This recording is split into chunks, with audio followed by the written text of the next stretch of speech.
kepada para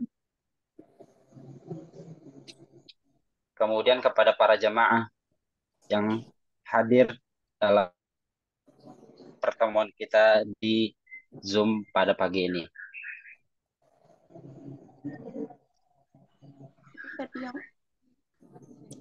Sebelumnya, mungkin Anda ingin sedikit menceritakan tentang program sekolah orang tua ini, atau mungkin bisa kita singkat sebagai SOTA yang digagaskan oleh para komite.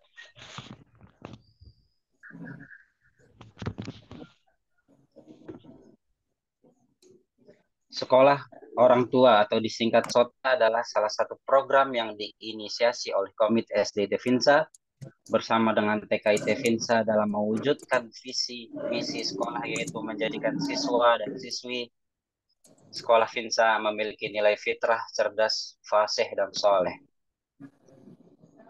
Nilai-nilai ini tentu tidak hanya menjadi tanggung jawab pendidik dan tenaga pendidikan, namun peran orang tua dalam memberikan arahan, teguran, dan contoh baik bagi siswa itu merupakan keharusan bagi orang tua.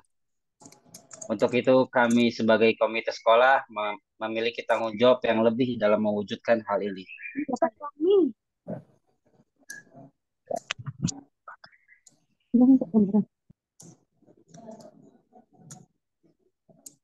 Pada SOTA insya Allah akan dilaksanakan selama 7 seri.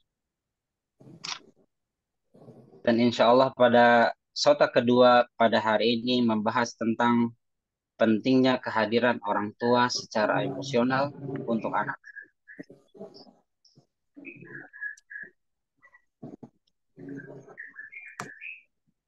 Nah, selanjutnya Ana ingin menjelaskan sedikit profil singkat narasumber kita pada kali ini, atau narasumber pada kesempatan kita kali ini, yaitu Ustaz Nafi' Zainuddin hafizahullah taala.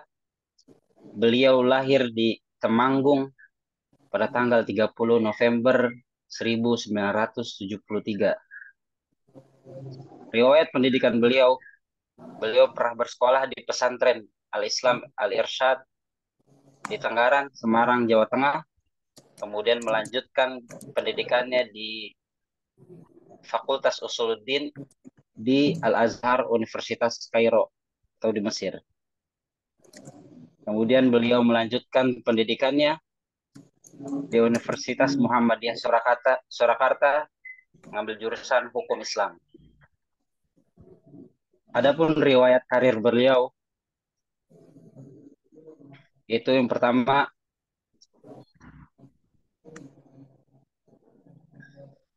sebagai Direktur Pesantren Islam Al-Irsyad di Tenggaran, kemudian Direktur Sekolah Imam Syafi'i di Pekanbaru, kemudian Direktur Sekolah Al-Fursan di Bekasi, lalu menjadi Ketua Yayasan Menara Al-Quran di Temanggung, dan yang terakhir menjadi Dewan Fatwa Perhimpunan Al-Irsyad. Sebelum kita melanjutkan acara selanjutnya, Ana mengingatkan untuk para hadirin untuk tidak menyalakan mikrofon saat acara berlangsung, karena khawatir mengganggu para hadirin yang lainnya.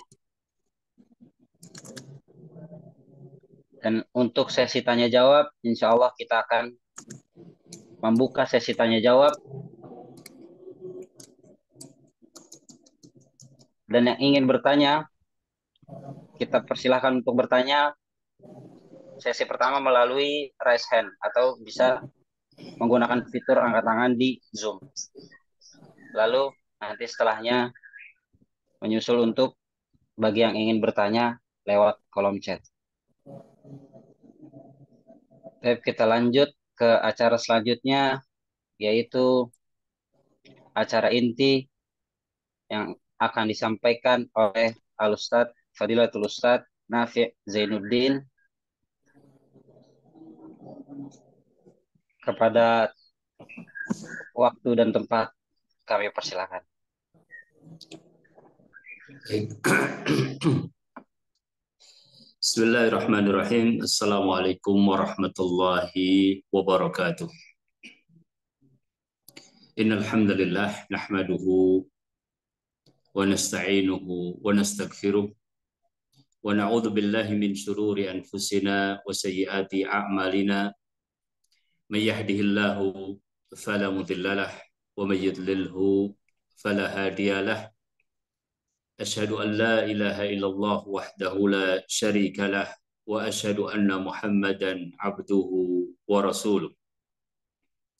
Yaqulu Allah Ta'ala fi kitabihil karim, ya ayyuhalladzina amanu taqwa tuqatih wa la tamutunna illa wa antum muslimun. Wa yaqulu subhanahu, ya ayyuhan nasu taqu rabbakum alladzi khalaqakum min nafsin wahidah wa khalaqa minha zawjaha وبث منهما رجالا كثيرا ونساء واتقوا الله الذي تساءلون به والأرحام إن الله كان عليكم رقيبا ويقول تعالى قوا أنفسكم وأهليكم نارا نصلي ونسلم على سيد الأولين والآخرين محمد بن عبد الله الأمين المبعوث رحمة للعالمين وعلى آله الطاهرين وأصحابه الأكرمين ومن سار على نهجه إلى يوم الدين. Jamaah yang dirahmati Allah, senang sekali pada pagi hari ini kita bisa bersama-sama di dalam majelis nataqarrabu bihi ilallahi subhanahu wa ta'ala. Kita berupaya untuk mendekatkan diri kepada Allah subhanahu wa ta'ala. Dan kita ingin menjadikan majelis ini majelis yang tidak hanya membawa diri kita, tetapi juga membawa putra-putri kita, keluarga kita, anak didik kita, dan seluruh orang-orang yang kita cintai untuk semakin dekat kepada Allah subhanahu wa ta'ala. Semakin sesuai dengan iradah syar'iyah, kehendak syar'i yang Allah subhanahu wa ta'ala tunjukkan baik di dalam Al-Quran ataupun di dalam sunnah Nabi Sallallahu Alaihi Wasallam. Dan kita tahu bahwasanya untuk mendapatkan derajat tersebut kita membutuhkan banyak usaha. Dan apa yang ada di hadapan kita selaku orang tua, selaku pendidik, sesungguhnya merupakan amal yang sangat mulia. Dan dengan keyakinan tersebut kita berupaya untuk selalu memperbaiki amaliyah atau proses untuk sampai kepada kemuliaan tersebut. Baik sebagai orang tua, sebagai guru, atau sebagai muslim secara umum. Karena di antara kebaikan yang telah diikrarkan di dalam Al-Quran adalah kebaikan yang tidak bisa dipisahkan dari al-amru bil ma'ruf wan nahyu 'anil munkar.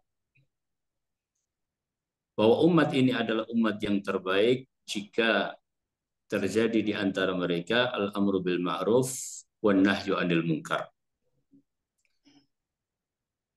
Dan itu menjadi kewajiban setiap pribadi muslim dan muslimah. Dan dalam perkara tersebut harus dilakukan secara jamaah untuk sampai kepada khairul ummah. Artinya terjadi kerjasama antara kita semuanya, baik secara umum sebagai kaum mukminin, kaum mukminat, muslimin, muslimat, ataupun kita dalam konteks pendidikan merupakan 3 unsur yang tidak bisa dipisahkan, yaitu sekolah, rumah, dan juga masyarakat. Maka sekolah orang tua atau sota ini adalah sebuah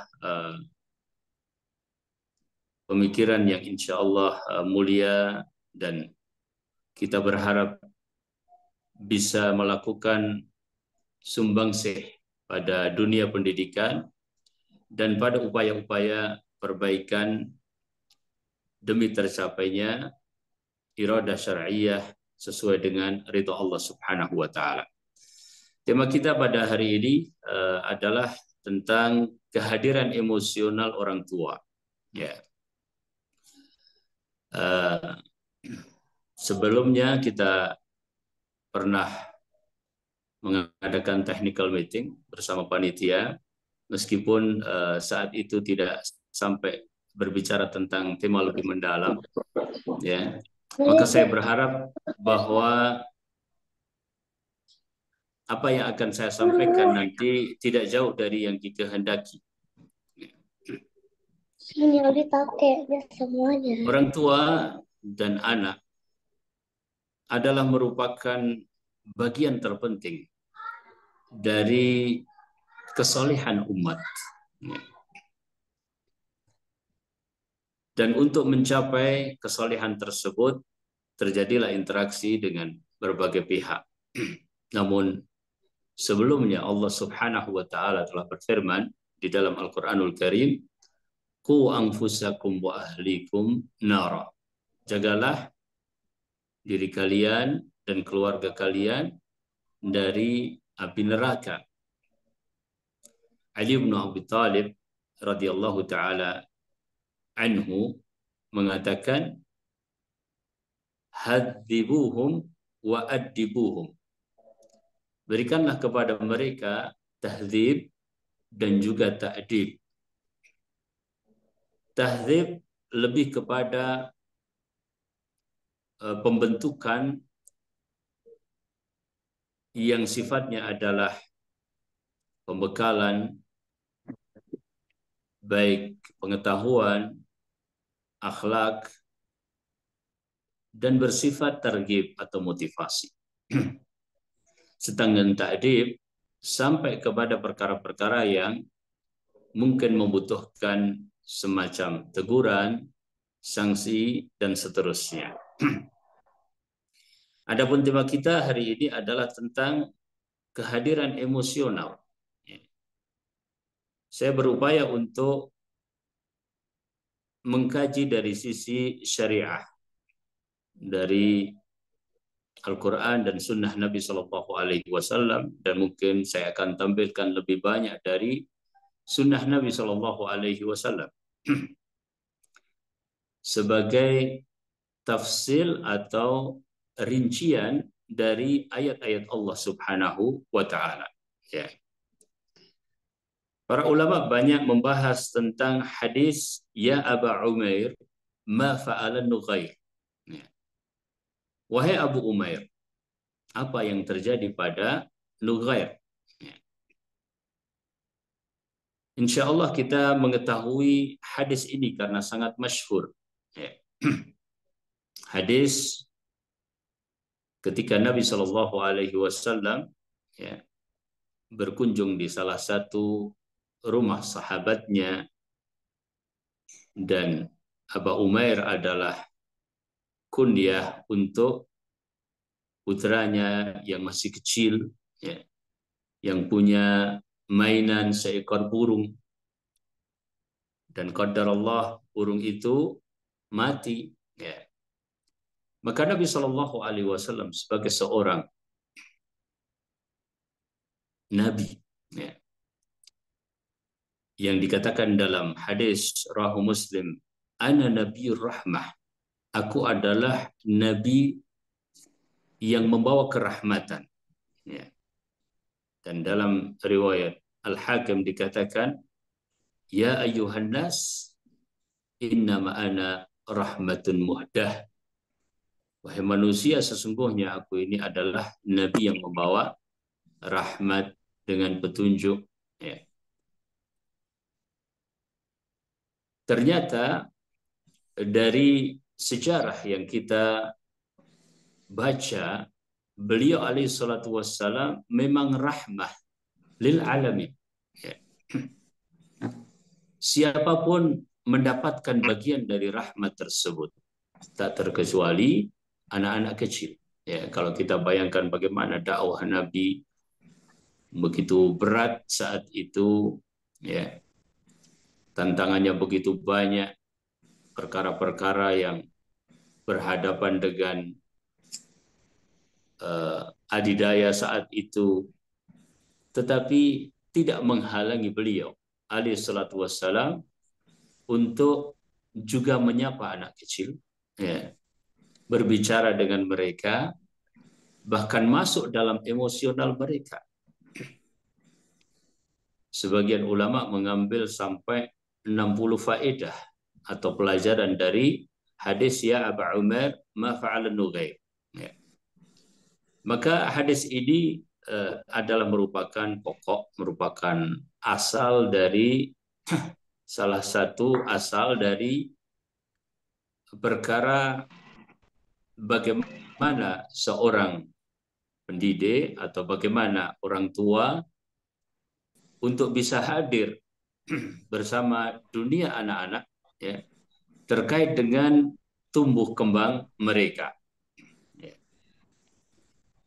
ya pada slide yang kedua saya menulis bahwa mereka ini adalah anak-anak yang membutuhkan musyarakah, ya, membutuhkan ma'iyah. Mereka butuh ditemani. Ya. Karena kita tahu bahwa ya, anak mengalami perkembangan sesuai dengan tumbuh kembang, dan ini mungkin lebih banyak secara detail dipelajari di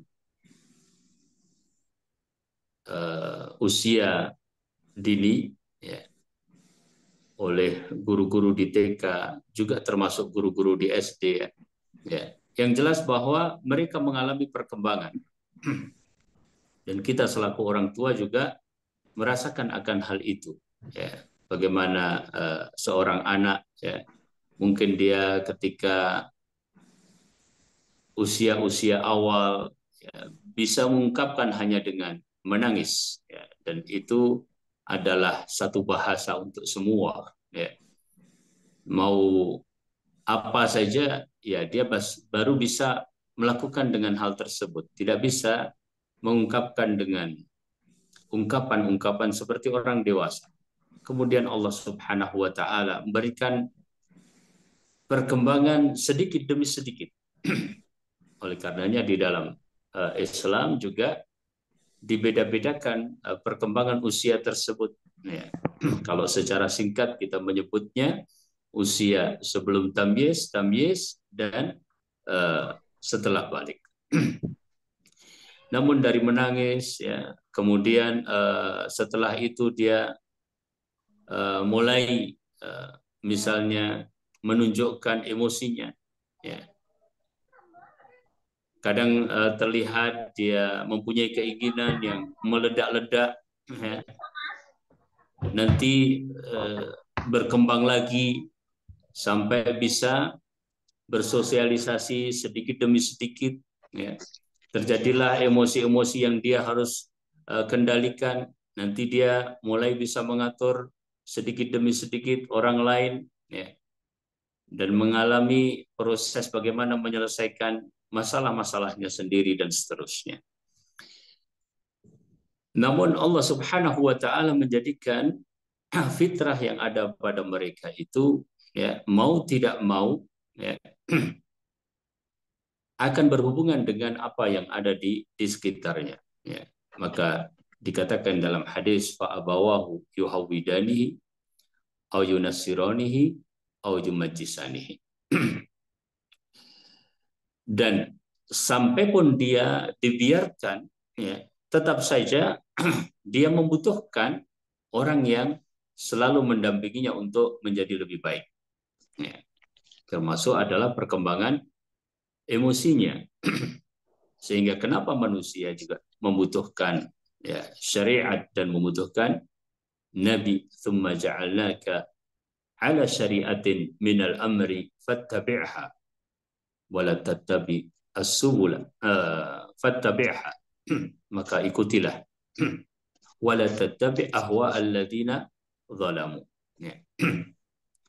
Maka kemudian kami jadikan engkau wahai Muhammad berada di atas syariat dari Allah Subhanahu wa taala, maka ikutilah syariat tersebut dan jangan mengikuti hawa nafsu orang-orang yang berbuat zalim. Maka kita lihat di antara yang terjadi pada Nabi Allah Ismail, ya, tetap dibersamai oleh bapaknya Ibrahim. Padahal kita tahu ada jarak di sana, ya, ada pertemuan yang tertentu saja, ya. Tetapi para ulama menyebut pada firman Allah Subhanahu wa taala falamma balagha ma'ahu sa'ya. Ya. Kata-kata ma'ahu di situ, ya. Maka tatkala anak itu, ya, sampai, ya, pada usia yang sanggup, yaitu sanggup berusaha bersama-sama Ibrahim, ya. Penekanannya adalah pada kata ma'ahu. Ya. Ada di situ ma'iyah. Sebagian ulama tafsir membahas tentang ma'iyah ini. Ya, tidak saya tulis di sini. Ya. Bahwa ada makna kebersamaan, ya, antara orang tua dan anak. Dia hadir, ya, ketika anak membutuhkan. Bahkan, ya, dia hadir ketika anak merasa mungkin tidak ada masalah, tetapi dalam pandangan orang tua mungkin bermasalah. Ismail alaihissalatu wassalam, ya, sampai pada usia dewasa masih suka dijenguk oleh bapaknya. Ya. Nah, adapun pada ayat ini dikatakan oleh Muqatil bahwasanya yakni ketika Ibrahim berjalan bersama dengan anaknya. Ya. Al-Farra mengatakan ketika dia berumur 13 tahun. Ya. Pada usia-usia tersebut, Nabiullah Ibrahim alaihissalatu wassalam, ya, menyampaikan tentang sebuah mimpi yang berat untuk diterima.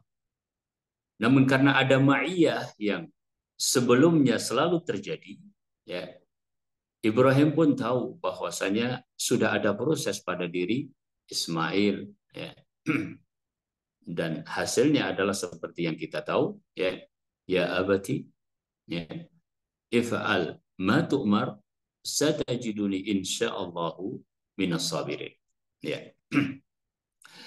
Di antara makna kebersamaan tersebut, mereka butuh ditemani, butuh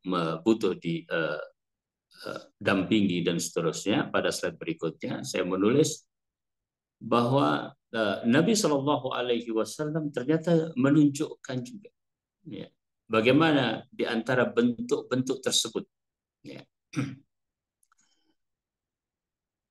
Pada satu momen di dalam riwayat Muslim rahimahullahu taala diceritakan tentang kebiasaan Nabi, ya.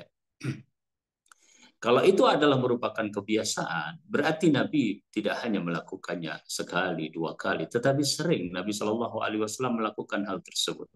Ya.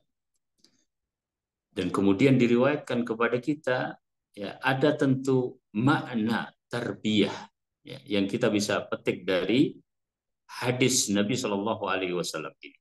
Ya. Jadi diriwayatkan oleh Abdullah ibnu Ja'far ibnu Abi Thalib. Ya. Abdullah anaknya Ja'far, putra Ja'far. Ja'far adalah sepupu Nabi, ya, putra Abu Talib. Ya. Dikatakan pada riwayat ini, karena Rasulullah Shallallahu Alaihi Wasallam idza qadima min safarin tulukkiya bisibyani ahli baitih.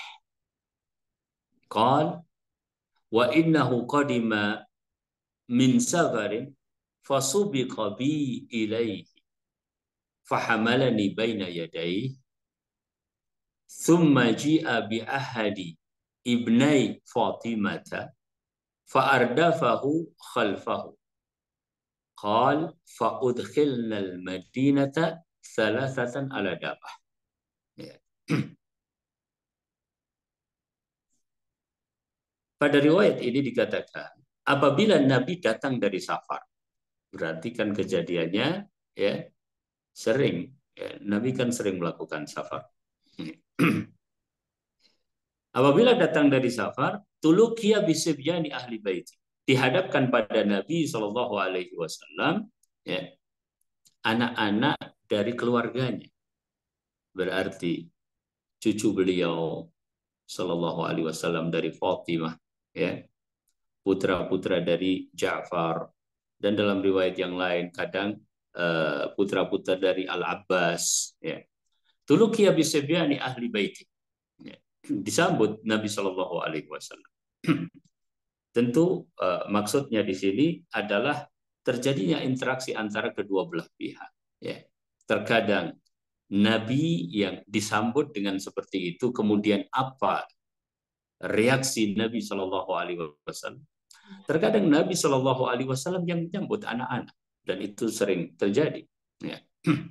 Bahkan kepada orang secara umum, pada penuntut ilmu, Nabi Shallallahu Alaihi Wasallam mengatakan marhaban bitulabil ilm, ya, selamat datang wahai para penuntut ilmu. Ya. Kemudian sebagian sahabat dan sebagian sahabiah ketika datang disambut sama Nabi Shallallahu Alaihi Wasallam, terkadang hanya dengan perkataannya apakah dia adalah ummu fulan, ya, atau dia adalah fulan, ya, dan seterusnya. Ya. Jadi pada hadis ini memang keluarganya yang didatangkan kepada Nabi Shallallahu Alaihi Wasallam, dan Abdullah bin Ja'far ternyata mempunyai kesan tersendiri, ya, kesan tersendiri, ya, sehingga beliau bisa menceritakan akan hal tersebut. Ya. Beliau katakan bahwasanya ketika Nabi datang ternyata yang lain sudah duluan, artinya terlambat sedikit lah, ya. Tapi datang juga, ya, Abdullah bin Ja'far. Maka Nabi Shallallahu Alaihi Wasallam mengambil Abdullah bin Ja'far dan diletakkan di bagian muka. Ya. Jadi Nabi berkendaraan, apakah unta atau yang lainnya, Abdullah bin Ja'far ditaruh di bagian depan. Kemudian datang setelah itu salah satu di antara putri Fatimah radhiyallahu taala anha, bisa jadi Hasan atau Husain. Ya. Maka Nabi Shallallahu Alaihi Wasallam, ya, memboncengkannya di belakang. Ya. Maka kami masuk Madinah, ya, tiga, ya, ada yang di depan Rasul, ada yang di belakang, kemudian berboncengan seperti itu masuk ke Madinah. Bahkan ini dilakukan oleh Nabi Shallallahu Alaihi Wasallam terhadap Fatimah sendiri sampai Fatimah dewasa, ya, sampai Fatimah yang sudah berkeluarga. Ya. Begitu datang disambut oleh Nabi Shallallahu Alaihi Wasallam. Ya. Dan hal yang seperti ini tentu memberikan pengaruh kepada kejiwaan. Ya. Kalau kita baca-baca, maka anak yang disambut, anak yang dipeluk, anak yang disayang, ya, merasakan hal tersebut. Ya, taubahnya seperti anak kecil ketika dia harus masih selalu berada di dekapan ibunya. Berikutnya Nabi Shallallahu Alaihi Wasallam, ya, menunjukkan rasa kasih sayang. Ya. Dan kita tahu tadi anak-anak itu kita nggak tahu, ya. Yang jelas dia mengalami berbagai perubahan pada jiwanya. Ya, kadang senang, kadang sedih. Ya, saya kemarin cerita tentang satu anak. Memang anak ini sudah anak usia SMP, ya, tapi tidak mengapa saya ceritakan. Tiba-tiba dia datang ke gurunya, anak perempuan, ya, kemudian menangis. Setelah menangis, ditunggu sama gurunya, ada apa, ya. Ustadznya ingin mendengar apa yang terjadi. Ya. Tapi setiap kali dia mau mengungkapkan, dia nggak bisa menahan tangisnya. Ya. Sampai dibawakan tisu dan sebagainya. Terus seperti itu mungkin berlangsung hingga 20 menit lebih. Ya. Cukup lama. Tapi alhamdulillah ya ditemani dengan sabar. Ya. Sampai akhirnya dia mau cerita. Ya. Singkat kata, ternyata yang diceritakan mungkin di luar prediksi ustadznya atau ustadzahnya. Ya. Karena menangis barangkali itu adalah peristiwa yang bisa jadi mungkin bullying lah, bisa jadi apa, dan perkiraan-perkiraan yang lain. Ternyata intinya bahwa dia berkali-kali batal ketika sholat. Ya. Jadi sholat batal lagi, belum selesai. Ya. Sampai merasa capek. Ya. Eh, pada akhirnya di kesempatan yang dia sudah merasa capek, ketika sudah mau salam, qadarullah batal lagi. Subhanallah. Ya. Akhirnya dia berusaha untuk mencari pembenaran. Kayaknya bukan batal. Gitu. Akhirnya dia tetap teruskan sampai kemudian dia berulut salam. Ya. Selesai sampai dia mengucapkan salam. Selesai kemudian dia mulai berpikir, ya, apa benar yang saya lakukan? Berpikir terus sampai pada kesimpulan bahwa itu adalah kesalahan, atau paling tidak saya harus bertanya kepada ustadz atau ustadzah. Nah, disitulah dia menangis dan tidak kuasa menahan emosinya. Ya. Pada cerita itu, subhanallah, uh, kita tidak tahu apa yang terjadi pada anak-anak. Ya, perkembangan masing-masing secara emosional mungkin berbeda-beda. Ada yang anak masya Allah, ya, kalau bahasa Arabnya itu jalan, ya, kuat. Ya. Ada yang secara nafsi, ya, psikologisnya ya lemah dan seterusnya. Ya. Tentu hal ini membutuhkan perhatian, ya, membutuhkan rasa kasih sayang. Diriwayatkan bahwasanya Rasulullah Shallallahu Alaihi Wasallam suatu hari keluar, ya, eh, dan menunjukkan kasih sayang yang luar biasa kepada Al Hasan, ya, cucu beliau. Ya. Jadi Nabi Shallallahu Alaihi Wasallam menunggu, ya, di halaman rumah Fatimah, ya, karena tadinya bersama-sama di pasar Bani Kainuqa. Ya. Tapi Hasan ini nggak kunjung datang. Ya. Nggak kunjung datang. Ditunggu sama Nabi SAW, dan Nabi SAW menunjukkan ada kekhawatiran. Ya. Sampai ketika beliau datang, ya, yakni Al Hasan radhiyallahu taala anhu, berarti masih anak-anak waktu itu, ya, disambut oleh Nabi SAW dengan rasa kasih sayang yang mendalam. Dikatakan dalam riwayat ini, ya, hatta anaqahu wa qabbalahu, sampai Nabi Shallallahu Alaihi Wasallam memeluknya dan Nabi Shallallahu Alaihi Wasallam menciumnya. Kemudian Nabi Shallallahu Alaihi Wasallam mendoakan, Allahumma ahibbahu wa ahibba man yuhibbu. Ya Allah, cintailah dia dan cintailah orang yang mencintainya. Ya. Jadi Nabi Shallallahu Alaihi Wasallam tunjukkan hal itu, bahkan juga kepada para sahabat. Ya, komentar para sahabat terhadap Nabi Shallallahu Alaihi Wasallam, ya, ketika bersama Nabi SAW, Nabi SAW adalah orang yang rahim, yang sangat penyayang. Ya, berikutnya,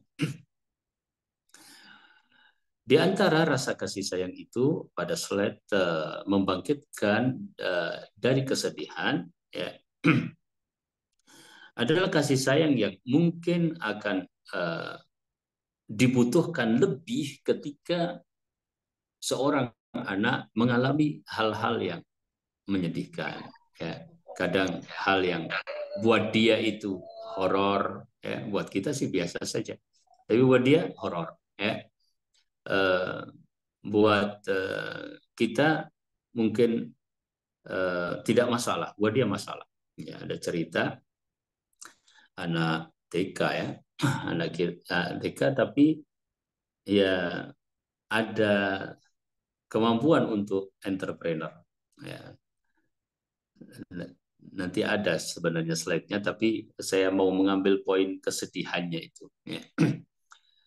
Jadi dia ini sudah mulai anak TK atau waktu itu mungkin 1 atau 2 SD. Ya, dia sudah mulai berjualan gitu. Satu hari, hari Jumat, ya. Hari Jumat dia beli ikan, ikan masih hidup itu, beberapa biji, eh, beberapa ekor ikan. Kemudian dia sudah mulai menawarkan kepada teman-temannya. Bahkan teman-temannya pun sudah mulai pesan, saya mau beli yang ikan ini dengan harga sekian, ikan ini dengan harga sekian. Sudah ada kesepakatan itu, dan dia tutup majelisnya sebelum sholat Jumat. Dia bilang, ya oke, nanti kita lakukan setelah sholat Jumat. Kita sholat Jumat dulu, subhanallah. Dia pergi sholat Jumat. Begitu pergi sholat Jumat, datang keponakannya yang lebih kecil, ya, yang usianya jauh di bawah dia. Apa yang dilakukannya? Ya, ikan itu diambilin, kemudian dicampur-campur di pasir. Dia pikir dia ingin menggoreng ikan itu. Subhanallah, ketahuan sama ibundanya, dan ya apa yang sudah terjadi. Mau apa lagi? Sebagiannya sudah mati, dan tinggal satu saja yang katanya masih bisa diselamatkan. Ya. Betapa perasaan terjadi pada anak yang sedang sholat Jumat tadi. Dia berharap dia pulang, dia sudah akan melakukan apa yang dia rencanakan. Ya, ya, walhasil singkat cerita, akhirnya ibunda dari saudaranya tadi mencari cara apa yang harus dia lakukan. Ya. Akhirnya begitu datang, langsung dipanggil, langsung apa namanya, minta maaf dulu, kemudian menceritakan sedikit demi sedikit apa yang terjadi, dan pada akhirnya diganti uangnya, intinya begitu. Ya. Nah, kita bisa membayangkan bahwa ikan itu hanya 15.000 rupiah. Ya, tentu yang kita lihat bukan dari sisi itu. Insya Allah kita bisa memahami bagaimana perasaan anak tersebut. Ya. Nah, Nabi Shallallahu Alaihi Wasallam juga tadi pada ya Abu Nukair, afa'ala Nukair, melakukan hal semacam itu. Dan pada kesedihan yang lebih besar, Nabi Shallallahu Alaihi Wasallam berusaha membangkitkan kembali lagi Abdullah bin Ja'far. Ya. Ya. Abdullah bin Ja'far setelah perang Mu'tah, dan saudara-saudaranya, 3 saudara, ya, Abdullah, Muhammad, dan Aun, mereka menjadi yatim. Ya. Menjadi yatim kenapa? Karena bapaknya syahid. Ya. Begitu syahid, maka mereka menjadi yatim. Ya. Dalam kondisi seperti itu, Nabi Shallallahu Alaihi Wasallam ya menyapa mereka setelah diberikan tenggang waktu sampai 3 hari untuk mengungkapkan kesedihan tersebut. Ya. Maka dipanggil mereka oleh Nabi Shallallahu Alaihi Wasallam. Dikatakan di dalam riwayat itu, ya, mereka datang kepada Nabi Shallallahu Alaihi Wasallam, faji'a bina ka'anna afrukhun. Maka kami datang seakan-akan kami ini afruh. Ya. Apa afruh itu? Ya. Afruh itu kayak anak burung yang masih kecil, ya, yang sangat lemah. Ya. Dan mereka diserupakan seperti itu, ya, karena perasaan mereka yang mungkin terjadi, ya, atau karena mereka memang lemah, capek, ya, dan ya pokoknya karena peristiwa yang terjadi akhirnya mempengaruhi mereka, sehingga nampak tidak hanya dalam hati mereka, tetapi dalam zahir. Padahal zahir itu sesungguhnya adalah merupakan gambaran dari apa yang terjadi pada batin mereka. Ya. Maka Nabi Shallallahu Alaihi Wasallam panggil mereka, dan Nabi Shallallahu Alaihi Wasallam mengatakan beberapa nasihat, dan diantaranya sampai pada perhatian fisik. ya. Nabi SAW mengatakan, "Ud'u ilayyal halaq." Ya, ya. Panggil tukang cukur gitu ya. Maka Nabi Shallallahu Alaihi Wasallam ya, memanggil tukang cukur, dipanggil oleh sahabat, didatangkan dan kemudian mereka semuanya dicukur. Ya. Untuk apa? Ya. Yang pertama jelas ada perhatian Nabi. Yang kedua Nabi Shallallahu Alaihi Wasallam juga mengatakan bahwasanya aku adalah pengganti dari bapak kalian. Kemudian Nabi Shallallahu Alaihi Wasallam juga menunjukkan bahwa dalam bentuk perhatian yang dilakukannya adalah perhatian kepada fisik yang sesungguhnya itu juga akan berpengaruh kepada emosi mereka. Berikutnya adalah saya takut kepanjangan ya, sampai jam berapa kita? Ya, ya Ustaz, masih berapa waktunya? Sampai 6.30 Ustaz. Awas ya. Ya, baik. Berikutnya adalah Nabi Shallallahu Alaihi Wasallam dalam masalah hal yang dilakukan secara fisik, tetapi maksudnya adalah pengaruh untuk emosi seseorang. Ya. Bahwa Nabi Shallallahu Alaihi Wasallam menyentuh pundak dan juga mengusap kepala dan hal-hal yang serupa. Ya. Dikatakan dalam riwayat dari Jabir ibnu Samurah ya, dalam Sahih Muslim, "Sallaitu ma'a Rasulillah sallallahu alaihi wasallam salat al-ula. Thumma kharaja ila ahlihi wa kharajtu ma'ah. Fastaqbalahu wildan. Faja'ala yamsahu khaddi aw khaddai ahadihim wahidan wahidan. Qal wa amma ana famasaha khaddi qala fawajadtu liyadihi bardan aw rihan ka'annama akhrajaha min ju'nati attarin." Nabi Shallallahu Alaihi Wasallam diriwayatkan salat sebagaimana Jabir katakan salat bersama beliau, kemudian Rasul Shallallahu Alaihi Wasallam pergi kepada salah satu di antara istri beliau ya, dan ditemani ya, oleh Jabir. Kemudian Nabi SAW bertemu dengan wildan. Wildan itu anak-anak ya. Artinya tidak hanya satu, anak-anak ya, wildan. Faja'alahu yamsah khaddai ahadihim wahidan wahidan. Nabi Shallallahu Alaihi Wasallam sentuh pipi mereka satu persatu. Ya.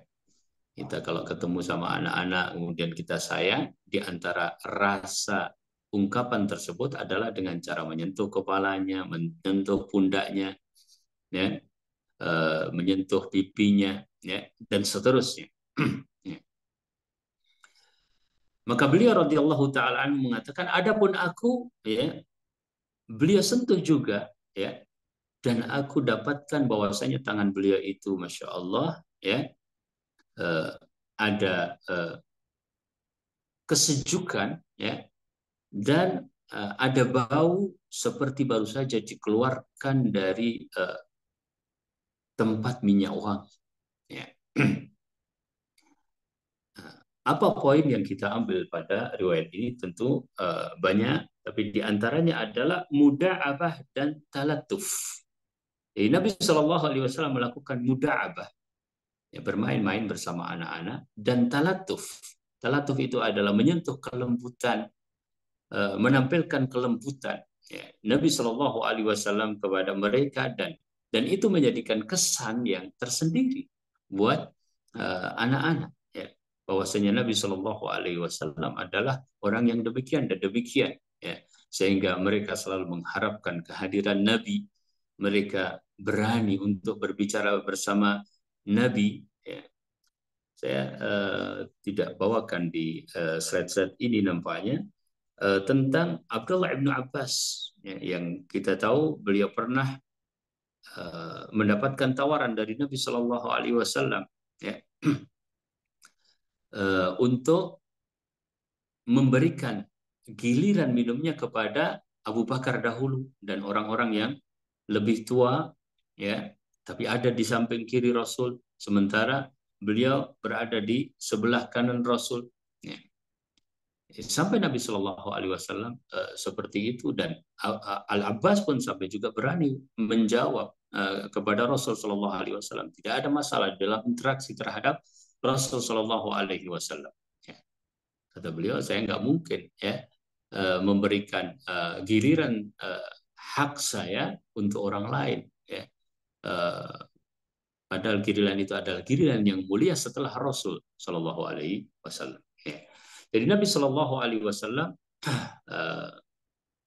melakukan hal-hal serupa, ya, yang maksudnya adalah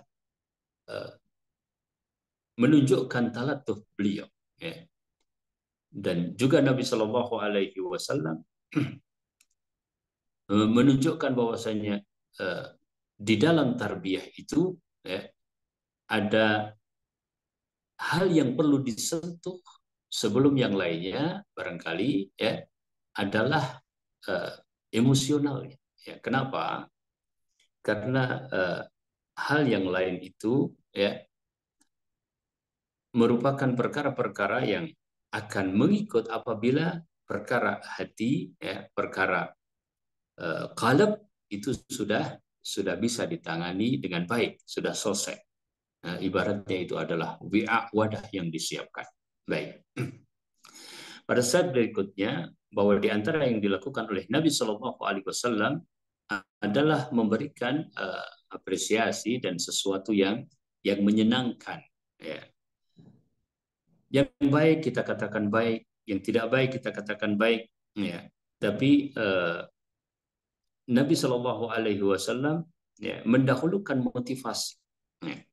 Seperti tadi saya katakan di muka, bahwa tafsir ku anfusakum wa ahlikum naran adalah tahdzib, kemudian ta'dib. Ya.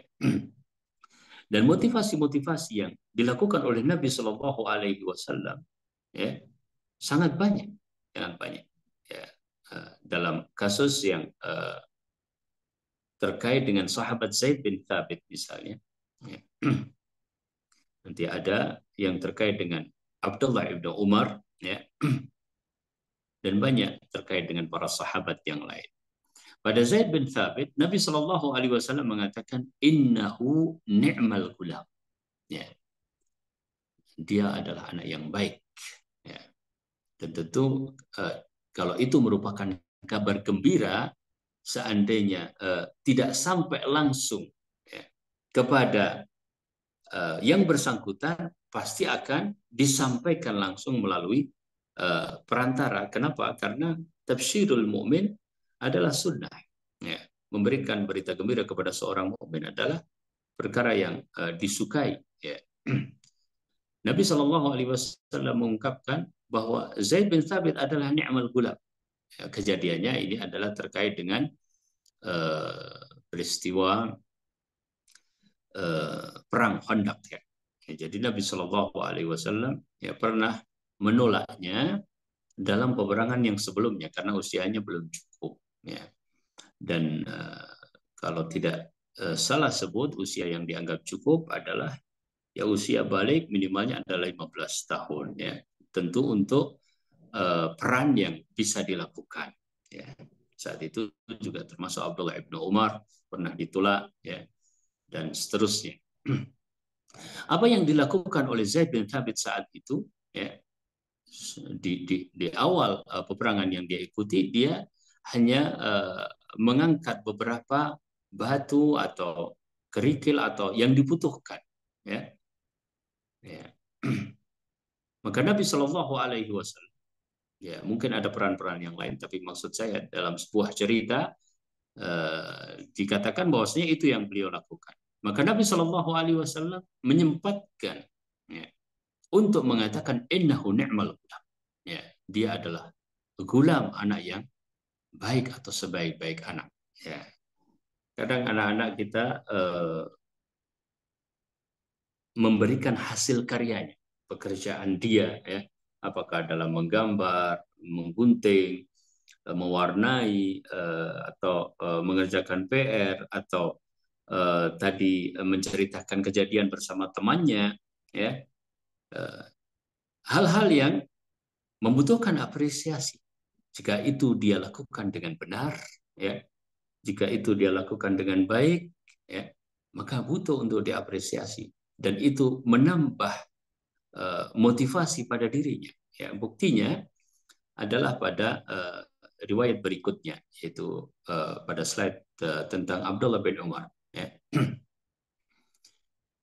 Ya, Nabi Shallallahu Alaihi Wasallam juga pernah memberikan motivasi yang pada akhirnya menjadikan Abdullah bin Umar istiqomah untuk melakukan sesuatu yang positif. Jadi dalam sebuah riwayat diceritakan pada masa Nabi Shallallahu Alaihi Wasallam, ya, apabila ada orang yang bermimpi, ya, diceritakan kepada Nabi. Ya. Kemudian itu diperhatikan ternyata oleh Abdullah bin Umar. Ya. Maka dia mengatakan, saya pun berharap, ya, kalau suatu saat saya bermimpi, saya akan ceritakan kepada Rasul Shallallahu Alaihi Wasallam. Ya. Ternyata Abdullah bin Umar bermimpi, ya, dan mimpinya adalah mimpi yang menyeramkan, dalam tanda ya memang menyeramkan, ya. Memang menyeramkan karena terkait dengan neraka, ya, terkait dengan sesuatu yang membuat dirinya takut, dan anak-anak juga sering seperti itu, ya. Dia merasa sedih, merasa takut, merasa sesuatu terjadi pada dirinya, ya, sering seperti itu, ya.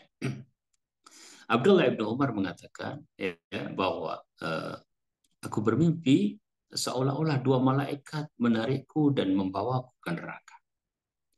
Ternyata neraka itu berdinding, ya, seperti dinding sumur, memiliki dua tiang, dan di sana banyak orang yang aku kenal. Saya pun berdoa, aku berlindung kepada Allah dari neraka. Ya. Kemudian seorang dari malaikat yang menemui Abdullah bin Umar mengatakan, ya, la takhaf, ya, bahwasanya engkau tidak perlu takut. Setelah itu Abdullah bin Umar menceritakannya kepada Hafsah radhiyallahu taala anha, istri Rasulullah sallallahu alaihi wasallam. Ya. Maka ketika cerita tersebut sampai kepada Rasul sallallahu alaihi wasallam, ya, kemudian Nabi sallallahu alaihi wasallam tahu maksud dari mimpi ini, ya. Dan Abdullah bin Umar waktu itu sering sering tidur di masjid, ya. Namun tidak serajin yang lainnya di dalam melakukan salat malam. Maka Rasul Shallallahu Alaihi Wasallam mengatakan, "Ni'man rajulu Abdullah, lau kana yusalli minal lail." Ya, sebaik-baik seseorang, ya, atau seorang lelaki adalah Abdullah. Ya, seandainya saja ia salat malam. Ya, maka semenjak itu beliau radhiyallahu taala anhu selalu melakukan salat malam. Ya. Dan ada poin yang juga merupakan pelajaran di sini. Kata-kata apa namanya, la takhaf atau lan turaa, ya, jangan takut, jangan khawatir, ya, bahwasanya ini adalah kata-kata yang diucapkan oleh malaikat, tetapi ada pembelajarannya. Ya. Ni'mar rajul anta law kunta tukthirus shalah. Ya. Sebaik-baik orang adalah dirimu kalau kamu melakukan sholat. Ya. Jadi ada hal yang negatif, tetapi tidak ditekankan kepada hal yang negatif tersebut, dipindah kepada, ya, bagaimana dianjurkan untuk melakukan yang lebih positif, dan sekaligus hal yang negatif tersebut akan hilang. Ya. Baik, berikutnya kita selesaikan 2 slide lagi insya Allah. Saya bawakan satu hal yang terkadang menurut sebagian orang adalah perkara yang uh, mungkin tabu atau tidak perlu dilakukan, khususnya untuk anak-anak, ya. Padahal itu perlu sekali untuk dilakukan, ya. Yaitu memenuhi keinginan hatinya, ya.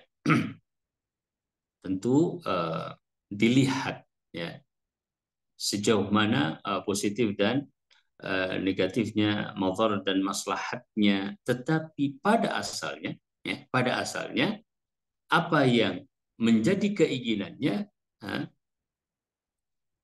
adalah hal yang pantas untuk kita penuhi, khususnya apabila itu memang, ya, perkara minimalnya adalah mubah dan tidak berpengaruh negatif. Ya. Jadi satu hari Muawiyah, ya, marah kepada putranya Yazid. Ya. Dan ya, Yazid dalam perkembangannya memang merupakan salah satu di antara orang yang mempunyai sifat keras. Tapi kita tidak sedang mau ceritakan itu, kita sedang akan berbicara tentang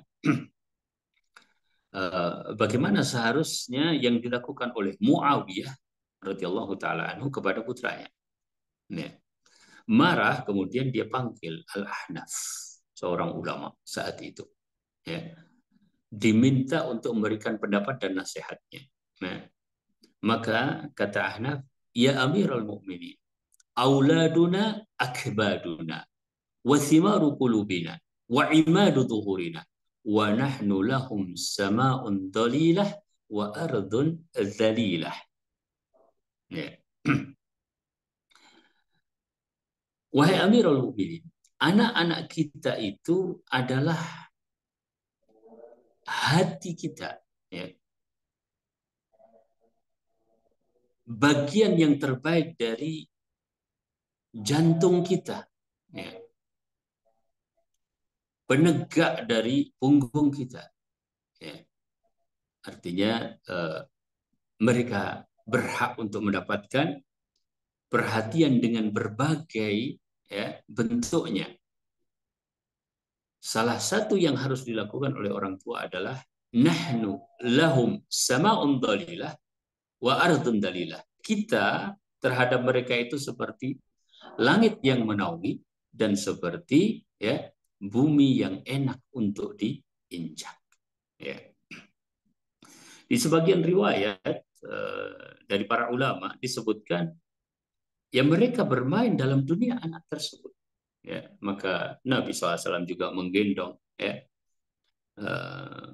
dan banyak perkara-perkara yang seperti itu yang menurut ungkapan mereka bahkan adalah tasabi, yaitu memang masuk ke dalam dunia mereka. Ya, ya. Dalam slide terakhir saya akan sampaikan. Ya. Ibnu Taimiyah rahimahullah taala mengatakan ar-rasulu sallallahu alaihi wasallam, ya, sudah lewat, ya. Ar-rasulu sallallahu alaihi wasallam diutus oleh Allah Subhanahu wa taala rahmatil alamin, ya. Dan Nabi Shallallahu alaihi wasallam, ya, diutus untuk berbuat ihsan kepada seluruh manusia. Saya katakan tadi di muka bahwasanya, ya, seluruh manusia itu tak terkecuali adalah mereka anak-anak kecil yang juga mendapatkan perhatian. Ya. Baik, dan terakhir jemaah yang dirahmati Allah, bahwasanya di antara yang juga bisa dilakukan, ya, kita masuk di dalam dunia mereka ketika membersamai mereka. Mereka berbeda dengan kita. Dunia mereka adalah seperti alam pikiran mereka. Ya. Nabi Shallallahu Alaihi Wasallam menunjukkan bahwa hal tersebut adalah merupakan bagian dari tarbiyah. Riwayat berikut, ya, bahwasanya Nabi Shallallahu Alaihi Wasallam mendapatkan, ya, salah satu di antara putri sahabat, ya, dibawa oleh beliau di hadapan Nabi Shallallahu Alaihi Wasallam. Ya. Beliau ini adalah Ummu Khalid, ya. Maka di hadapan Nabi beliau katakan ya bahwa saat itu dhahabtu al-abu bi khatamin nubuwah. Ya. Saya pergi kepada Nabi, kemudian saya bermain-main dengan tanda kenabian. Ya. Fazabarani abi, maka bapakku melarangku. Bayangkan, anak kecil perempuan di hadapan Nabi bermain-main dengan tanda kenabian di hadapan Nabi. Ya. Dan perasaan kita seperti itu mungkin ketika kita mendapatkan anak-anak. Ya. Maka dilarang juga ini oleh bapaknya. Tapi apa kata Nabi Shallallahu Alaihi Wasallam? Kalau Rasulullah Shallallahu Alaihi Wasallam, dakha, biarkan dia. Ya. Jadi disuruh membiarkan. Ya. Dan sikap seperti ini ada juga pada banyak riwayat dari beliau alaihissalatu wassalam. Baik, jamaah sekalian, itu diantara yang bisa disampaikan pada kesempatan pagi hari ini. Semoga Allah Subhanahu wa Ta'ala memberikan taufik dan barokahnya, dan mohon maaf karena melebihi waktu yang diberikan. Saya kembalikan ke Ustaz Fahmi. Barakallahu fikum. Barakallahu fikum Ustaz Nafi Zainuddin hafizahullah taala. Kemudian kita lanjut ke acara selanjutnya, yaitu adalah sesi tanya jawab. Bagi yang ingin bertanya bisa langsung menggunakan raise hand terlebih dahulu, baru nanti kita akan bisa memulai sesi tanya jawab. Kemudian sebelum sesi tanya jawab ini dimulai, Ana ingin mengingatkan bagi yang belum mengisi atau melakukan absensi kepada link yang ada pada kolom chat, silahkan bisa mengisi atau melakukan absensi pada link. Baik, kita buka acara selanjutnya ini, acara sesi tanya jawab. Silakan bagi yang ingin bertanya.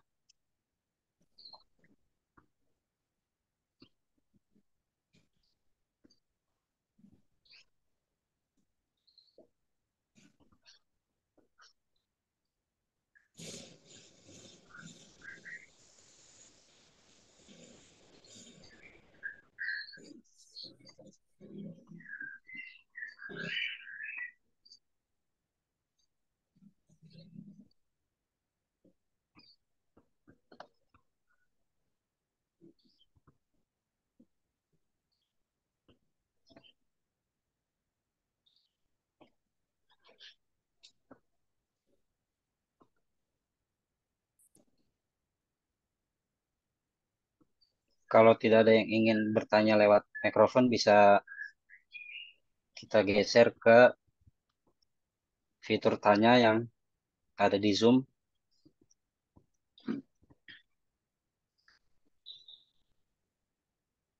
Nama penanya tidak ada.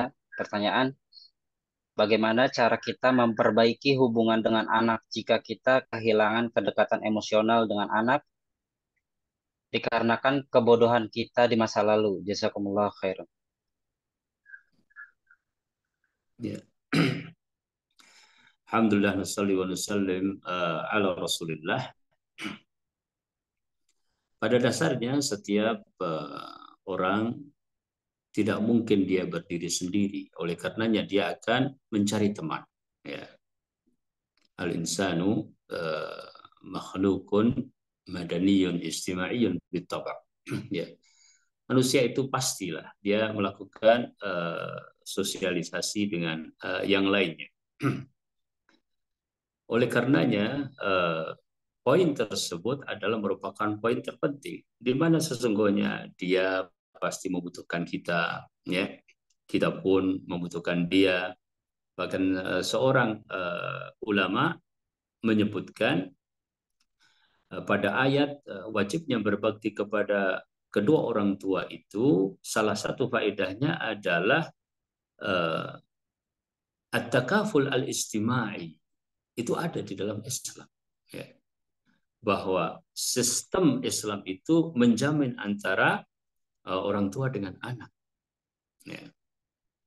Sehingga dari modal tersebut, ya pasti ada momen-momen di mana dia membutuhkan kita. Ya. Dalam tanda kutip ya, maksud saya pasti setiap saat juga membutuhkan kita, tapi maksudnya yang dia tidak bisa jual mahal juga, dia pasti butuh bapaknya, abahnya, butuh uminya, ibunya gitu ya. Nah, pada hal-hal tersebut ya kita tunjukkan bahwasanya kita ya hadir ya, bahwa kita memperhatikan dia ya, bahwa apa yang dia inginkan kita bisa memberikannya ya. Ketika kemudian dia lama-lama merasa eh, aman, yang pertama aman karena kalau sudah renggang kan berarti eh, ada rasa enggan di situ ya. Tapi ketika kemudian itu tertangani ya, kemudian ada rasa aman ya, dan terus dikembangkan, pada akhirnya nanti ya tidak hanya aman tetapi juga nyaman. Kalau sudah nyaman kan berarti selesai. Ya. Dia daripada bercerita kepada orang lain, ya dia akan bercerita kepada kita. Daripada dia meminta kepada orang lain, dia akan meminta kepada kita. Ya. Nah, dari situlah sedikit demi sedikit, insya Allah Taala kita bisa memperbaiki. Dan pasti ada masa-masa di mana kerenggangan itu terjadi karena orang tua terkadang ya berusaha untuk tidak marah, tapi ya marah juga gitu ya. Kemudian anak juga kita harapkan terbimbing dengan baik, tapi ya bikin kita marah juga gitu kadang-kadang ya. Sehingga pasti nanti juga ada masa-masa tersebut, masa-masa tertentu di mana akan ada renggang dan seterusnya. Tetapi selalu berupaya untuk memperbaiki ya adalah merupakan perkara yang harus kita lakukan. Kita bersama dalam waktu yang lama, ya kan? Uh, uh, Setelah selesai sekolah ya sudah pasti dia di rumah, ya. Kemudian bertahun-tahun juga akan bersama kita. Oleh karenanya terus-menerus kita berupaya untuk melakukan hal tersebut dan tadi poinnya adalah wallahu taala alam, kita berupaya untuk merasa ketika dia membutuhkan kita ada dan kita dekat, kita mudah dan kita termasuk orang yang membantunya. Wallahu taala alam.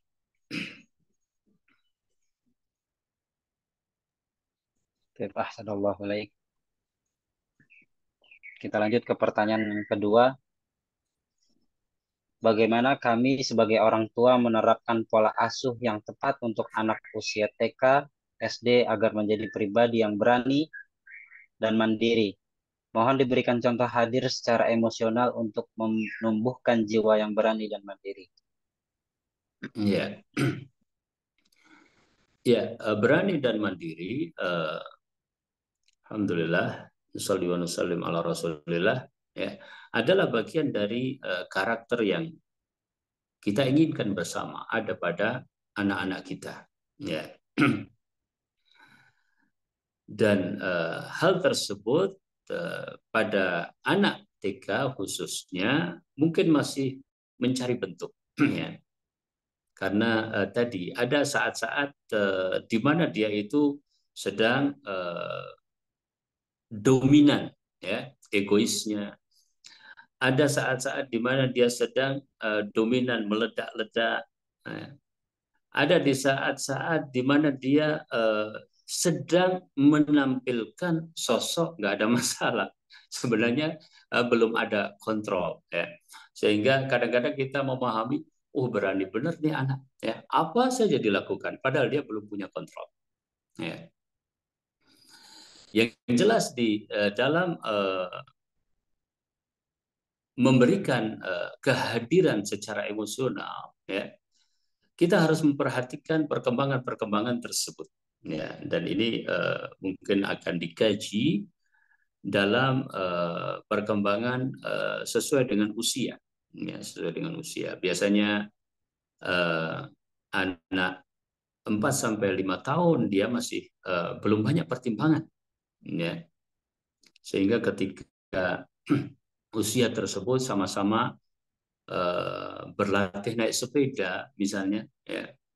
Kebetulan satu anak berlatih naik sepeda pada usia 5 tahun, ya.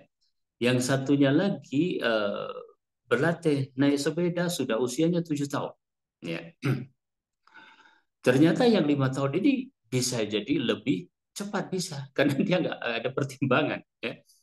Tapi yang 7 tahun dia sudah mikir-mikir, wah saya kalau jatuh tuh uh, sakit dan seterusnya. Tentu perlakuan kita kepada anak 5 tahun, ya, dengan perlakuan kita kepada anak 7 tahun berbeda, ya, berbeda. Kalau anak 5 tahun mungkin ya biarin saja, ya dia nyoba, biarkan saja. Ya. Begitu dia jatuh, ya, baru kita bereaksi di situ. Ya. Tentu maksudnya bukan di area yang berbahaya, ya, maksud saya kan, insya Allah kita pahami itu. Ya. Begitu dia jatuh, maka kita baru hadir di sana dan kita katakan bahwa tidak apa-apa, sembuh dan seterusnya, ya.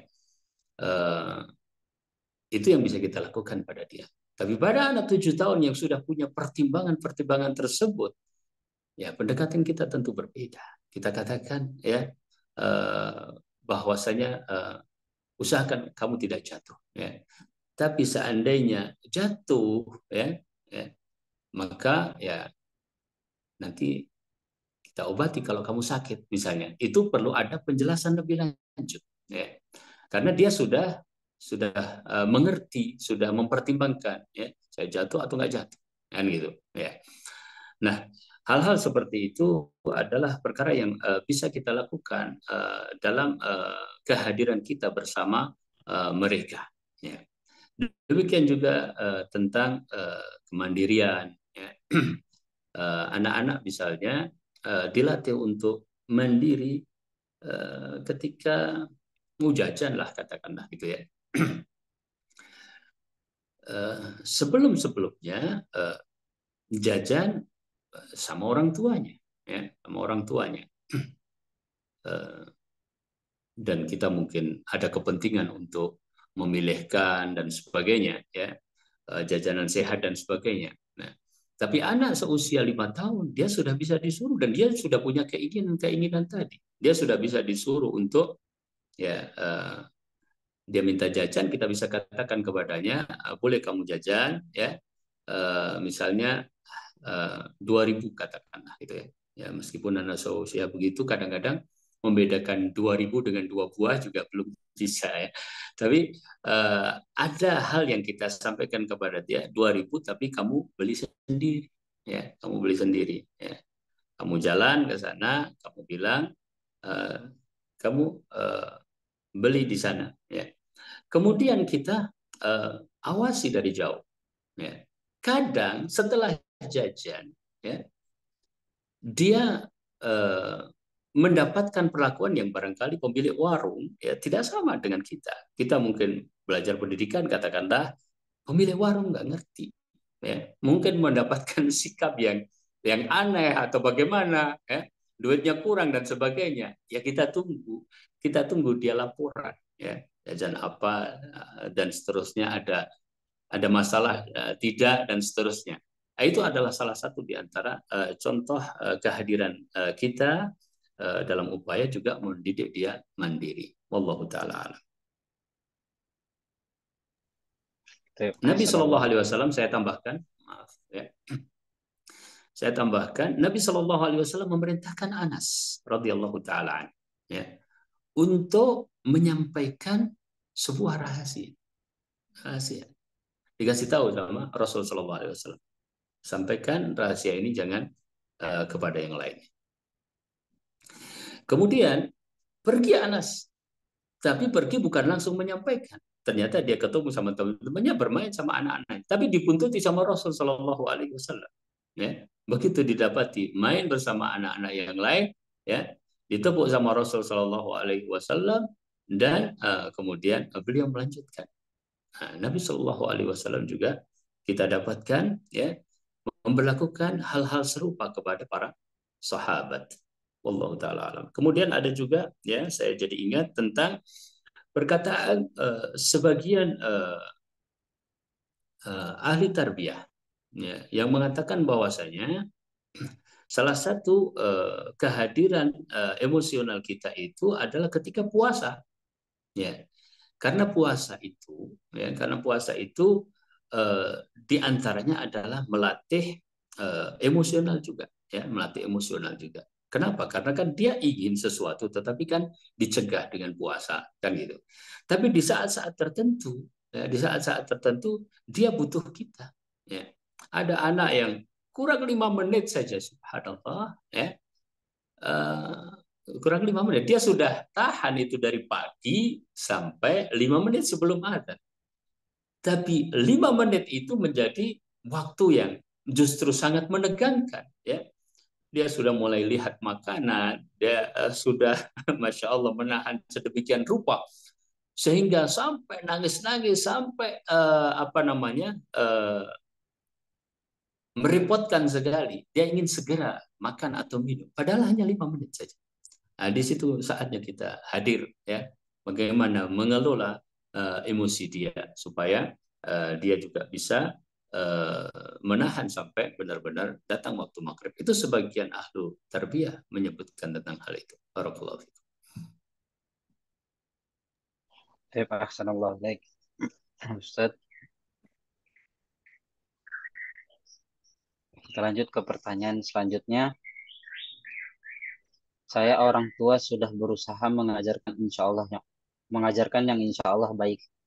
Namun ketika di sekolah dia terpengaruh dengan temannya yang tidak baik. Bagaimana cara saya hadir menetralisir input dari luar yang kurang baik? Ya, barakallahu fikum. Alhamdulillah, nusalli wa nusallim ala Rasulillah. Ya, ya inilah pentingnya sota, ya. Eh, Sekolah untuk orang tua dan juga sekolah untuk para guru, ya, dan kerjasama yang tadi kita lakukan, yaitu antara orang tua, sekolah, dan masyarakat. Ya. Sesungguhnya tiga-tiganya mempunyai peran penting di dalam pendidikan, tetapi persepsi tentang pendidikan seringkali berbeda, ya, seringkali berbeda. Ada satu anak saya dapatkan, misalnya dilatih sama orang tuanya untuk bersikap berani, ya. Eh, Makanya di antara yang dia lakukan adalah, ya, ya kalau kamu dipukul sama orang, ya kamu pukul saja, ya. Eh, Kalau hanya berhenti kepada masalah tersebut, tentu hasilnya adalah ribut, kan gitu, ya. Dia menginginkan untuk berani, tetapi eh, hanya pada batas perlawanan saja, ya nanti ribut anak, ribut orang tua bisa jadi, ya. Karena persepsinya berbeda. Makanya tadi butuh dia memang benar-benar hadir, itu sangat sangat penting.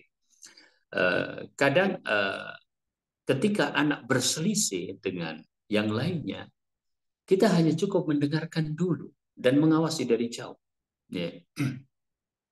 Apa yang terjadi, ya? Kira-kira mereka bisa menyelesaikan apa tidak gitu. Kalau bisa selesai, ya biarkan saja, itu bagian dari cara dia belajar, ya, pengalaman pribadi, ya. Atau ada hal-hal yang perlu dibenarkan, ya kita mungkin pura-pura lewat dan sekedar membenarkan apa yang perlu saja, ya. Nah, pada kejadian yang ditanyakan, ya, bahwa itu terjadi dari pihak lain, ya, maka perlu ada pemahaman. Dan di sini pentingnya sota ini adalah menyamakan persepsi. Sehingga ketika terjadi saling komunikasi, saling telepon, kan kadang-kadang kita memang harus bicara, ya. Kadang-kadang mungkin di sekolah kita melihat anak kita diperlakukan oleh anak apa namanya, siswa lain, ya, yang orang tuanya juga ada gitu, terpaksa kita harus ngomong juga. Misalnya siapa, misalnya Adi sama Umar katakanlah misalnya. Umar mendapatkan perlakuan yang kurang baik misalnya dari adik. Kita dekati orang tuanya dan mengatakan, wah tadi adik hebat walaupun kayaknya berlebihan gitu. Nah, itu adalah membuka pembicaraan. Kadang kita terpaksa harus seperti itu. Maksud saya, pentingnya sultan ini diantaranya adalah untuk menyamakan persepsi bahwa ketika terjadi komunikasi antar orang tua, maka kita harus menyiapkan diri bahwa ini untuk kebaikan kita bersama. Ya. Dan setiap orang itu kan pasti punya kelebihan kekurangan. Kebetulan hari itu anak kita yang dalam tanda kutip sedang dijadikan objek masalah, ya mungkin di hari yang lain adalah anak orang lain, kan begitu, ya. Jadi ketika ada penyamaan persepsi begini, kita lebih mudah untuk berkomunikasi. Di antaranya juga bisa lewat sekolah, ya. Lewat sekolah yang akan menyampaikan kepada orang tua yang bersangkutan, misalnya, ya, kalau kita tidak menyampaikan secara langsung, ya. Dan banyak cerita-cerita yang dimana ketika terjadi sama persepsi di antara mereka, ya, sudah saling telepon di antara mereka dan itu biasa, ya, karena sudah ada penyadaran bersama. Ini penting, ya. Uh, yang jelas bahwasanya kita tidak membiarkan siapapun mendapatkan pengaruh yang tidak baik, tetapi kita juga ingin bahwa anak kita yang sudah baik bahkan memberikan pengaruh yang baik kepada yang lain. Oleh karenanya perlu adanya kerjasama tersebut. Allah Taala.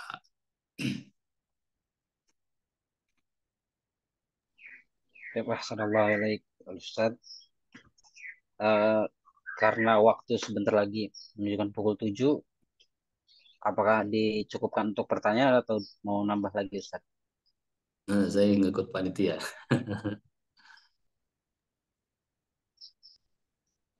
Satu lagi boleh kali Ustaz ya? Ya, betul ya. Untuk pertanyaan selanjutnya. Assalamualaikum Ustadz, Ana mau tanya, di awal pemaparan Ustadz menjelaskan hadis Rasulullah Shallallahu Alaihi Wasallam, wahai Aba Umair, gerangan apa yang terjadi dengan Nugair? Menurut Ustadz, kajian ini berangkat dari hadis ini. Disebutkan juga bahwa menurut beberapa ulama ada sekitar 60 faidah dari hadis ini. Bisakah kami dijelaskan beberapa faedah dari hadis ini yang masih berkaitan dengan tema kajian kita pada pagi hari ini, yaitu masalah kedekatan emosional orang tua dengan anak. Jazakallahu khairan. Nah, barakallahu fikum. Ya, 60 faedah dari hadis ya Abu Umair, mada fa'ala Nuzair, ya. Tidak semuanya memang berkaitan dengan pendidikan, khususnya lagi pendidikan anak. Tapi sebagaimana yang ditanyakan, beberapa faedah yang terkait dengan hal ini, di antaranya bahwasanya Nabi Shallallahu Alaihi Wasallam memanggil dengan panggilan yang disukai, ya. Dan panggilan yang kadang tidak selalu kunyah. Ya, pada hadis ini Nabi Shallallahu Alaihi Wasallam memanggil dengan ya Aba Umair. Itu adalah kunyah, ya kan? Panggilan dengan Abu atau Ummu. Ya. Di hadis-hadis yang lain, misalnya Nabi Shallallahu Alaihi Wasallam memanggil ya Zuwainab, ya Zuwainab, ya. Jadi dengan tasgir, ya. Nah, intinya di antara yang dilakukan oleh para ulama, ya kita memanggil anak dengan panggilan-panggilan yang disukai oleh mereka. Ya. Ya mungkin sekarang sudah tidak banyak ya yang kadang-kadang manggil anaknya dengan panggilan-panggilan yang malah tidak baik gitu ya. Tetapi lebih dari sekedar nama, mungkin ada motivasi-motivasi tertentu ya. Atau dia mempunyai apa namanya beberapa kata sebagai nama dia semua ya. Misalnya 3 kata, katakanlah 3 suku kata. Tapi dia lebih suka dipakai dengan kata yang pertama. Ya. Orang tuanya lebih suka memanggilnya dengan kata yang kedua misalnya. Ya. Ketika itu masih anak-anak, ya tidak apa-apa, kita masih tanazul, masih ikut dengan keinginan dia. Nanti ketika dia dewasa sudah mungkin lain lagi dan seterusnya. Nah, itu diantara faedah. Yang berikutnya bahwa Nabi Shallallahu Alaihi Wasallam ya berbicara kalau tidak salah dalam hadis ini juga atau dalam hadis yang lain dengan cara menundukkan fisik beliau, artinya terjadi komunikasi yang sepadan. Ya.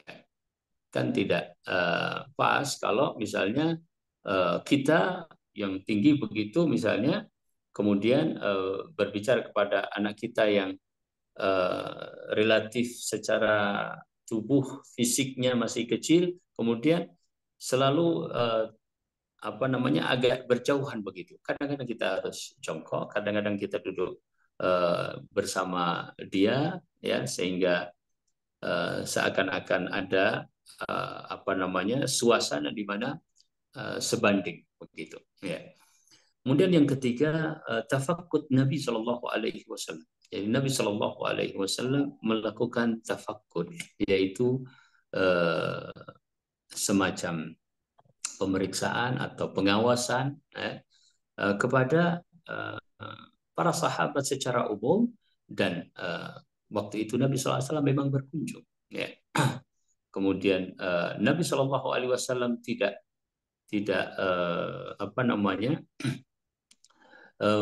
menyia-nyiakan kesempatan tersebut untuk tafakud sampai kepada anak kecil. Ini yang ketiga. Yang keempat bahwasanya di antara kerjasama yang dilakukan oleh para pendidik atau orang-orang yang terlibat dalam pendidikan, dan ini berarti berhubungan dengan pertanyaan yang sebelumnya, bahwa kadang-kadang kondisi anak, keadaan anak itu memang tidak diketahui langsung oleh orang tuanya atau oleh gurunya, ya, atau oleh orang yang terlibat langsung, tetapi diketahui oleh pihak lain. Ya. Jadi Nabi Shallallahu Alaihi Wasallam mendapatkan berita ini burung yang selalu dia gunakan untuk bermain-main, ya, ternyata mati. Ya, sampailah berita itu kepada Nabi. Baru Nabi Shallallahu Alaihi Wasallam menyapa, ya Abu Umair, ya gerangan apa yang terjadi pada Nugair, mada fa'ala an-Nugair. Ya. Itu di antara beberapa faedah yang saya ingat pada kesempatan kali ini. Semoga Allah Subhanahu wa taala memberikan barakah dan manfaatnya kepada kita semuanya. Baik, ahsanallahu ilaika Ustaz. Kita tutup acara sesi tanya jawab ini. Semoga dengan program SOTA ini menjadi bekal kita, bakal menambah ketakwaan kita, dan semoga dengan adanya program SOTA ini kepada para pendidik yang mendidik anak-anak, baik para pendidik ataupun orang tua, semoga bisa mewujudkan visi dan misi dalam mencetak generasi anak-anak yang hebat, generasi anak-anak yang cerdas, fitrah, soleh dan solehah. Amin.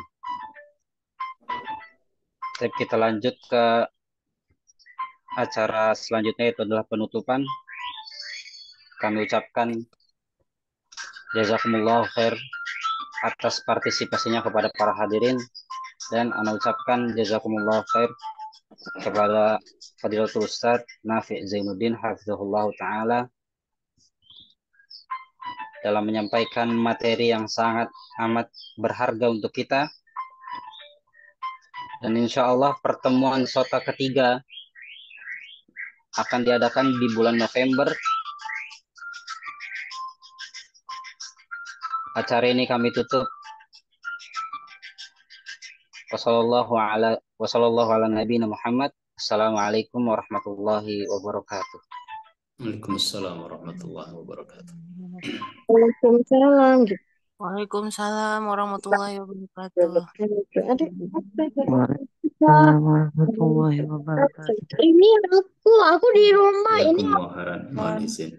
Assalamualaikum warahmatullahi wabarakatuh. Tadi aku Mohon izin.